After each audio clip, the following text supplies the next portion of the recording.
Hey, wives. Happy Admit Day for Coach T.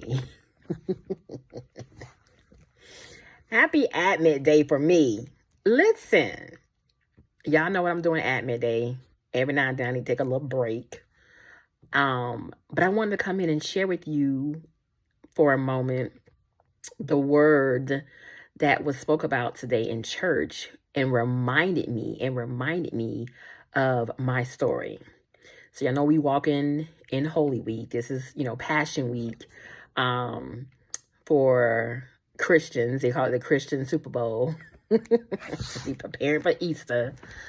But I shared with you on yesterday how the month of April, yes, it's because it's my birthday month, but the month of April is not just my birthday month. The month of April is when I see the hands of the Lord move on my behalf. And it was during the time of Holy Week. It was during the time of Resurrection Week. It was during the time that I seen the Lord move. And so I want to just share briefly. I've shared before, but I want to share a little bit briefly about my story and kind of how the Lord positioned me and why I always explain to wives that this is not just about your marriage. So I, Coach T, was persecuted for being a wife. Coach T, was persecuted for being a wife. And that was actually what we talked about today in church. We've been studying about the Beatitudes in the book of Matthew.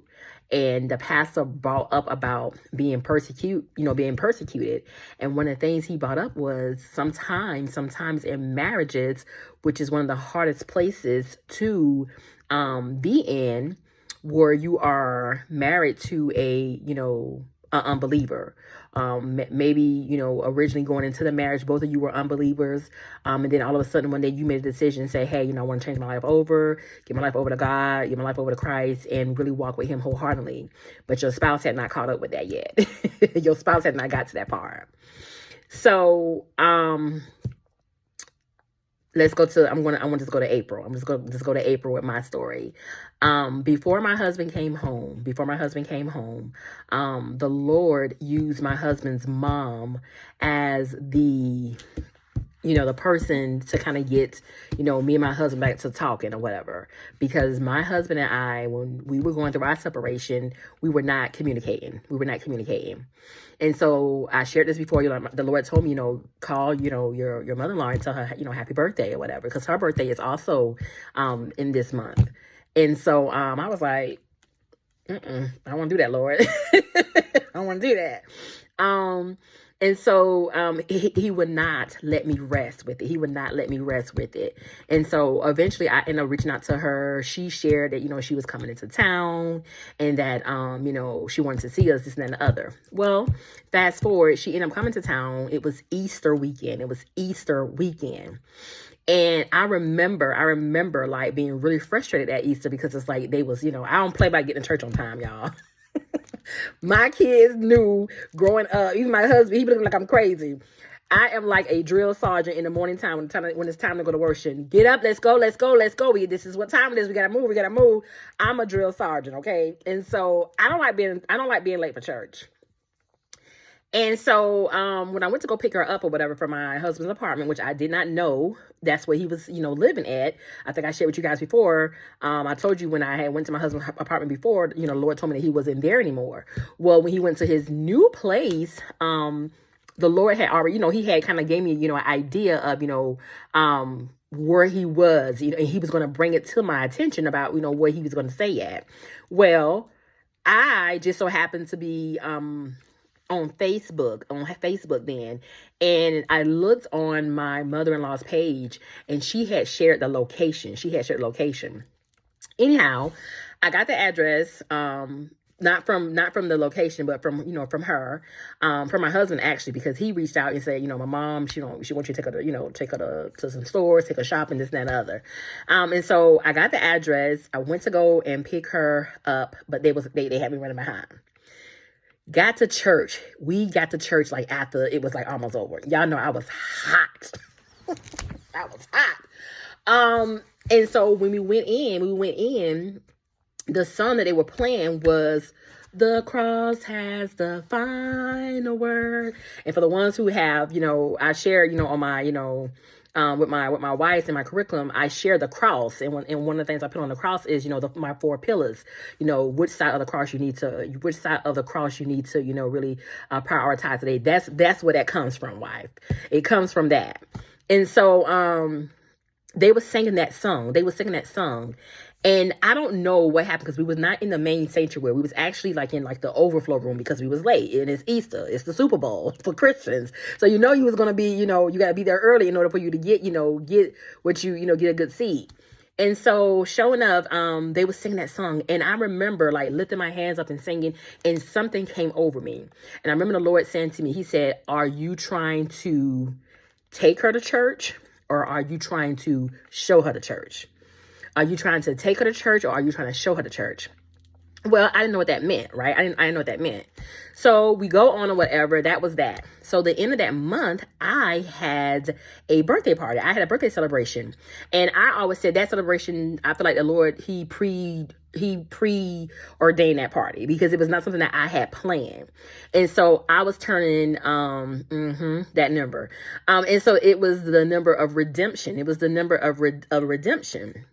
And I remember, inviting friends over, and it wasn't like they were coming to get me gifts, even though they did bring me gifts, but it was really me wanting to give them a gift. But I felt like the Lord was telling me during that time, this is the end of the road. This is the end of this chapter. It was almost like I was having a celebration of the end of something, but I didn't really understand, what the Lord was doing. It was really, really strange and very, very supernatural how everything came together. Even all my family from Florida, my mom, my brothers and sisters, my nieces and nephews, my in-laws, everybody drove up from Florida. And that's when I knew something is different about this birthday. Something is different in this season. God is doing something.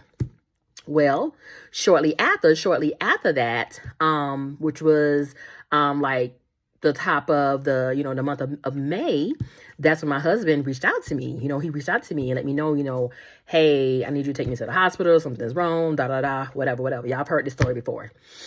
So, of course I did. But this is one of the things I wanted to say, and I was really, really drawn to today that really stood out to me.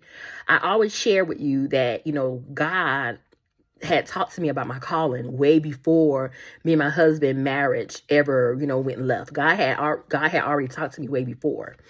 And I think it's in the book of Judges when you saw what it says, she rose up. Basically, she rose up and, took her position. She rose up and took her position. My husband, and this is what I witnessed, and this is why I said God is the true redeemer. God is a true redeemer. When I talk to my wives and I tell them, and why I'm so radical like I am, when I talk to my wives and tell them that nothing is impossible, I seen God bring a dead man back to life. I seen God resurrect my husband. And after he resurrected my husband, he also resurrected my marriage. And so that's why I'm so radical like I am, and why I just don't let nobody just tell me any old thing, because I know what God can do. I've seen God do the impossible. I know where we were at in our on our journey. I know how bad things had gotten between us, and to see God turn things like he did, that was nobody but God. So I celebrate Resurrection Weekend a little bit differently, in the years to pass, because I seen God do exactly what resurrection, represent. I seen God do those things. And so it didn't hit me though. It didn't hit me until today, when I was in church and the Lord brought to my attention about, your husband being resurrected, and it was on Mother's Day. And I was like, so I, of course, I shared with you before, the Deborah anointing is, where I flow in heavy. And one of the things that I had been reading and studying lately is about, the part about her being a mother in Israel. And that was the part that stood out to me today. He's like, I was listening to a teaching by Pastor Apostle Matthew Stevenson, and he talked about, how the Deborah anointing the mother ministry is a ministry that, that stands in a gap. The mother ministry is one that, that kills things. The mother ministry is the one that, comes in, and when she rises up and take her position, like, things change. The mother ministry is the one who, is going to get certain things done. And the Lord just brought it to my attention, like, it's coming around, like, full circle now. Like, yes, you stood in the gap as his wife. You stood in the gap with me as his wife, but you also stood in the gap with the calling on your life that I called you to. You stood in there like Deborah, being the mother of Israel. You stood in the gap for him as that mother, demanding whatever the enemy was trying to do. We destroyed that thing by the fire of God. Whatever the enemy thought he was going to do in that time, we destroyed that thing by the fire of God. And if you study the story of Deborah, any men that are in her life, any men that she came in contact with, they are going to they're going to escalate to the next place. They're going to always do well. I always wondered, like, why God always had me around, a bunch of men, and why I always struggled with that, growing up. I think I shared that story before too. You look through some of my videos where, growing up, I used to always have to fight these little boys in my neighborhood, like trying to defend my brothers and sisters. And so I would be so fearful of, getting into this fight with these boys, but it was like, I couldn't. And I remember, even as that child, I'm like, God, I don't like, why I gotta do this? I don't like this. Like, why these little boys keep messing with me? And so it's just amazing that how God shows you. He don't necessarily show you everything all at one time, but he give you pieces by pieces by pieces by pieces by pieces, and it just all come together and makes sense. I thought surely after me witnessing my husband being resurrected to life, I thought surely that was the end of my hardship. I thought surely that was the end. That was the beginning of my persecution. That was the beginning of things going sour. That was the beginning of things getting really, really hectic for me. And I remember people in the hospital. I remember, his family members. I remember, some of my friends and family members, just really, really coming for me like I had did something wrong. I'm like, wait, I'm his wife. I was like, oh, well, thank you so much for being here. Thank you so much for what you've done. I'm like, what do you mean thank you? That's my husband. That's my son's father. What do you mean? I'm doing only what I'm supposed to do as his wife. But when I tell you I had to bear that cross, I had to bear that cross of persecution. I had to bear that cross and fight my way through those things because of the words that were being said and the things that people were saying to me. And it was like, are you freaking kidding me? And it had got so bad where they hadn't got into my husband's head. And it was like, after all we went through. And so when people say, would you have your husband, come on and share, your story? And I always say, this wasn't his story. This right here was my story. This right here was my journey. My husband couldn't even tell you what happened to him in the emergency room because he was out of it. God took me through that process. God had prepared me for those 2.5 years that we were separated for that moment. God was preparing me because he knew the bricks and the stones and the word curses and the things that I was going to have to deal with. He knew what I was going to, not only that, I just deal with stuff in the spiritual side, on the spiritual side of things, but I had to still deal with things in the natural. Listen, God is the true redeemer. God is the true redeemer. If he said a thing, believe me, it will come to pass. Wife, don't think for a moment that this hardship that you're having in your marriage is only about your husband. Oh, baby, no, this is so much deeper than this. It's so much deeper than this. And so I just thought I'd just come on and share that with y'all today. Just like, just be encouraged.